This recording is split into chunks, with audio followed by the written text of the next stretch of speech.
আসসালামু আলাইকুম রহমতুল্লাহ। আব্দুল হামিদ খান বাসানি তিনি মৃত্যুর পরে আবার জীবিত হয়েছিলেন। একবার তিনি মারা গিয়েছেন 1974 সালে, 76 সালে। তারপর 79 সালে বিএনপি জাতীয়তাবাদী দলকে দানের শীষটা জিয়াউর রহমান সাহেবের হাতে দিয়ে তিনি আবার কবে মারা গেছেন আমরা তা জানি না। তো শুনেন ভিডিওটা একটু কেমন।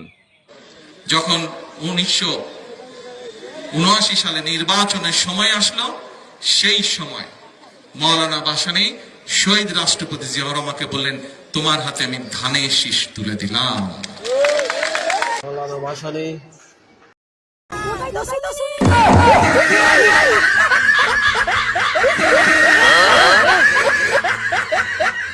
হাসবেন না কাঁদবেন জানি না।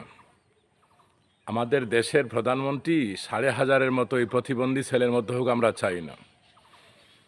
বাংলাদেশের প্রধানমন্ত্রী বা যে কোনো দেশের প্রধানমন্ত্রী যখন কথা বলেন দায়িত্বশীল হয়েই কথা বলেন। তিনি যদি এভাবে ভুলভাল বলেন তাইলে বলেন তো ইতিহাস কোথায় যাবে। তবে এখানে একটি কথা হলো, প্রশ্ন হলো, জিয়াউর রহমান সাহেবের হাতে দানের শীষ দিয়ে বললেন যে এই হলো তোমাদের দানের শীষ।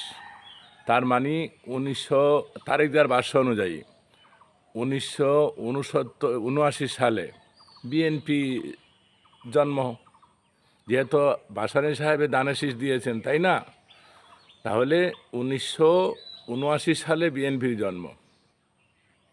তো এত স্বাধীনতার পক্ষের শক্তি, এত চেতনা দেখান কেন জানি না। এখানে প্রশ্ন আসে না।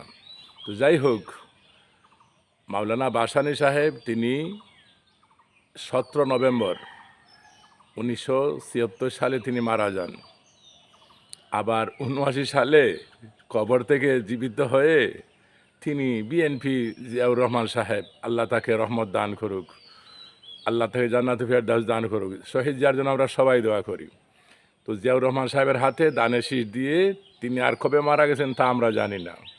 তারেক জিয়া সাহেবকে বলবো, আপনি সালাউদ্দিন সাহেবকে দিয়ে কথা না বলি, আপনি যে বিষয় নিয়ে কথা বলবেন আগে 2-1 দিন আগে ওই বিষয়ে একটু স্টাডি করবেন, একটু গবেষণা করবেন, তাহলে জাতির সামনে সুন্দর উপস্থাপন করতে পারবেন।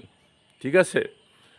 তারপরে আপনি বলেছেন যে শিক্ষকদের সংখ্যা হচ্ছে, প্রাথমিক শিক্ষকদের সংখ্যা হচ্ছে 3,74,000 মনে হয়, ওই আবার 74-76। তো যাই হোক, কিন্তু প্রাথমিক গণশিক্ষা মন্ত্রণালয়ের সেই লিখা অনুযায়ী, অর্থাৎ গত বুধবারের আপডেট অনুযায়ী প্রাথমিক শিক্ষকদের সংখ্যা হচ্ছে 3,22,000।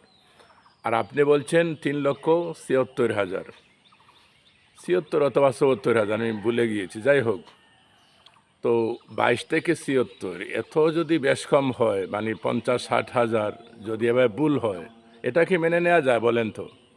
দেখেন গণশিক্ষা মন্ত্রণালয় কী বলছে, আর তারেক জিয়াও তাই বলছেন। এটা কিন্তু আমাদের কাম্য না। ভিডিওটি নিয়ে আপনাদের মতামত জানাবেন। তবে আমরা বারবার বলি, তারেক জিয়া সাহেব নতুন প্রধানমন্ত্রী হয়েছেন, ভুলভাল হবেই, সুতরাং ওনাকে সময় দেওয়া হোক। তবে যে কোনো বিষয়ে কথা বলতে দেশের প্রধানমন্ত্রী যেন দায়িত্বশীল হন, আমরা সেটাই আশা করছি। ধন্যবাদ।